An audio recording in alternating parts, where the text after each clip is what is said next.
میں نے خواہش کی میں شادی کروں اور میں نے شادی کر بھی لی۔ اولاد کی نعمت سے محرومی کے باعث زندگی میں وحشت سی تھی۔ پھر میں نے خواہش کی میرے آنگن میں بھی پھول کھلے، میرے گھر میں بھی بچوں کی ننھی آوازیں سنائی تھیں۔ مجھے رب تعالیٰ نے اولاد کی نعمت سے بھی نوازا۔ اب گھر کی دیواریں تنگی داماں کی شکایت کرنے لگیں۔ پھر میں نے خواہش کی میرا اپنا گھر ہو، اس کے ساتھ میں ایک باغیچہ ہو۔ کچھ عرصے بعد میرے پاس گھر بھی تھا اور باغیچہ بھی، مگر اولاد بڑی ہو چکی تھی۔ پھر میں نے خواہش کی بچوں کی شادیاں کروں۔ میں اس فریضے سے بھی سبکدوش ہوا، مگر اب مشقت بھرے کام اور جاب سے تھک گیا تھا۔ پھر میں نے خواہش کی ریٹائرمنٹ لے کر باقی زندگی آرام کروں۔ میں نے ریٹائرمنٹ لی، بچے شادیاں کر کے اپنے گھر بسا چکے تھے، میں تنہا ہو چکا تھا، بالکل اسی طرح جب میں یونیورسٹی اور اسٹوڈنٹ لائف سے فارغ ہوا تھا، مگر فرق یہ تھا تب میں زندگی کی طرف بڑھ رہا تھا اور اب واپس لوٹ رہا تھا، لیکن خواہشات تھیں کہ ختم نہیں ہو رہی تھیں۔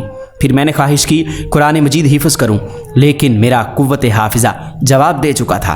پھر میں نے خواہش کی اللہ کے لیے روزے رکھوں، مگر صحت ساتھ چھوڑ چکی تھی۔ پھر میں نے خواہش کی رات اٹھ کر تہجد پڑھوں، مگر میرا کمزور پاؤں میرا جسم کا بوجھ اٹھانے سے انکاری تھا۔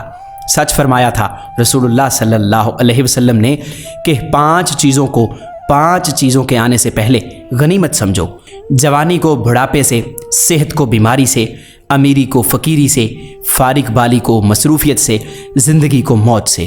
اللہ اپنے ذکر، شکر اور عبادت کی حسن بجا آوری میں ہماری مدد فرما۔ اے میرے مسلمان بھائی اور بہن، اگر آپ کے روزانہ کے شیڈول میں چاشت کی 2 رکعت، قرآن مجید کا کوئی رکوع، رات کی وتر، کوئی اچھی بات، کوئی صدقہ جو رب کی ناراضگی کو خوشنودی میں بدل دے، کوئی ایسی نیکی جو آپ اور آپ کے رب کے درمیان، اگر نہیں تو میری زندگی کا کیا لطف؟